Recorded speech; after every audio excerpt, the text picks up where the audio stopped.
Salam aleykum global kanalımıza hoş geldiniz kankalar. Bir tanesinin kanalımıza panel getirmişim.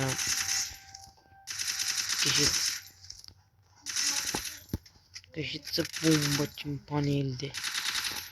Hemen telefonum yana dondu. Neyse telefon donanda veririz bile diyebilir. Görürsünüz ne yani. Kanka panelde söz yoktu. Görürsünüz 50 program var. Uzağa atıran baş. Yani biraz yakın atıran baş.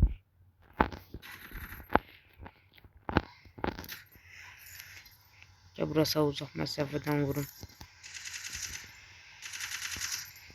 Zaten uzak mesafe kafadan cellevadan vurur. Üf, teşekkür değil.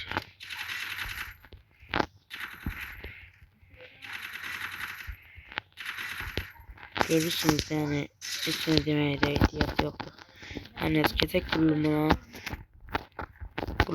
tekrar seriç olarak burada Jerry Plamarke'de Suzuki yazırık üçlüyürük. Suzuki yazırık üçlüyürük. Birinci gelen yakın WhatsApp tamamımızda var. WhatsApp hamımızda var. Benim global kanalımız bu global satımdı. Link koyacağım göreceksiniz. Burada gördüğünüz gibi panelimiz budur. Her gün buraya təzə paneller atılır yani gagalar. Her gün buraya YouTube'a koyulan panellerin hamısı buraya atılır. Birincisi olarak geçti ya. Sonra birinci olarak bunu yüklüyorsunuz buradan. Bunu buradan yükledikten sonra iptala bastınız. İptala basmışsa da bittiye basıştınız siz. Məndə var deyip iptal basırım. Siz yükleyeceksiniz onu. Sonra da getsiniz Suzuki adlı program olmalıdır. Bak Play Market'ten kirayın bu Suzuki. Suzuki'ye bir de bas dokunursunuz. Buradan bakın eşleştiriyor bastınız arkadaşlar. Görürsünüz buradan geliştirici bildirişler de olacak burada. Sonra izinler vereceksiniz. Bağış ola bura basacaksınız. İzinler de verin size böyle bir yer gelecek. Geliştirici seçeneklere gideceksiniz aşağılar. Geliştirici seçeneklerden kablo sat ayıklamayı seçeceksiniz. Oradan eşleşiyor düğmesini aktifleştirirsiniz yani. Soruşalar. Bir saniye. Harita.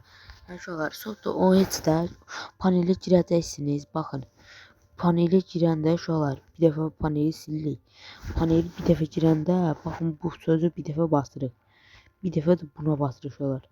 Buna bassınız hər hansı kəsə yəni hər hansı kəsə atsınız bu paneli.